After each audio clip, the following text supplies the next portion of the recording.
Donc j'ai reçu le colis de MIR35. Donc dedans il y a les ressorts d'embrayage pour l'embrayage. Donc il y en a 6 parce qu'ils vont être doublés du coup pour que ça prenne plus haut dans les tours. Donc voilà. Après une courroie crantée Doppler.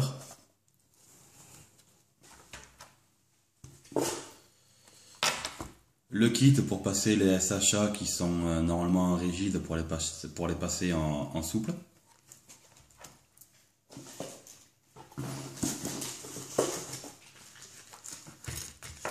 La pipe qui va avec.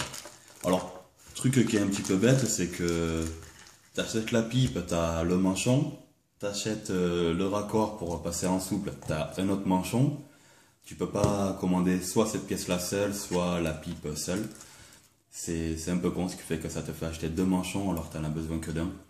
Bon, après, c'est les pièces qui finissent par craquer à la longue et tout ça, donc tu es obligé de les changer, mais c'est un peu con. Bon, j'en ai au moins une avec un petit peu de stock. Ça me fait un petit peu de stock. Et après, le vilebrequin Doppler, c'est le ER1, c'est pas l'endurance, parce que vu la config moteur, il n'y a pas besoin de passer avec l'endurance, c'est le basique.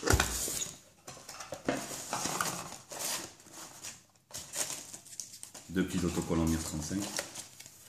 Par contre, ils ont été un petit peu radins, sans déconner, parce que la bécannerie, pas un seul autocollant, MIR35, juste 2 petits autocollants. Même pas un autocollant Doppler ou un truc comme ça, alors que cette commande c'est principalement du Doppler, il n'y a que les ressorts qui sont pas en Doppler.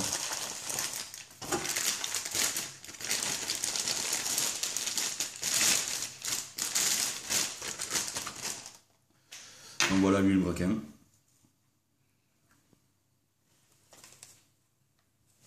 Alors avec, ce qu'il y a de bien, mine de rien, c'est que j'avais oublié de commander la cage à aiguille et elle est fournie, donc c'est plutôt un bon point. Ah aussi, petit coup de gueule, la dernière fois sur la vidéo, j'avais dit que Maloti c'était bien parce qu'il fabriquait en Italie, parce que c'était une marque italienne. Doppler est une marque française. Voilà où c'est fabriqué. Donc on ne sait pas, dans l'Union Européenne, par là, quelque part. À tous les coups, dans les pays de l'Est, là où la main d'œuvre est pas chère.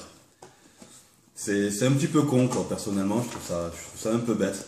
J'ai acheté du Doppler parce que c'était une marque française et tout ça, et si t'avais tant qu'à faire, autant acheter quelque chose qui est français. Et au final, ben non. C'est un peu con, mais bon, pas trop le choix, on fait avec.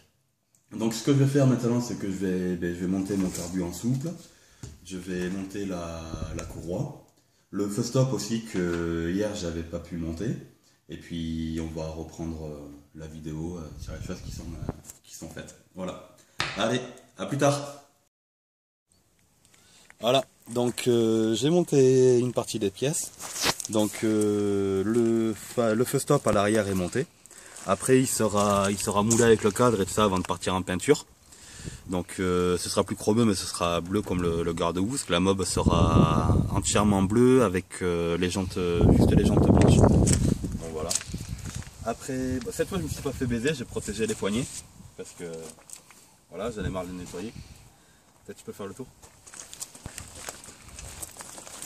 Après par contre, j'ai été coincé parce que quand j'ai monté la pipe Doppler avec le manchon et le kit pour pouvoir le passer en souple, ben, l'inconvénient c'est que mon filtre à air mal aussi, ben, il passe plus. Donc là où je me suis planté, c'est que je vais faire la prépa moteur avec Taz en fait. Et Taz il m'avait dit de pas commander la pipe Doppler, qui me faisait une pipe pour monter avec le manchon et tout ça, mais plus courte, ce qui fait que le filtre à air passait.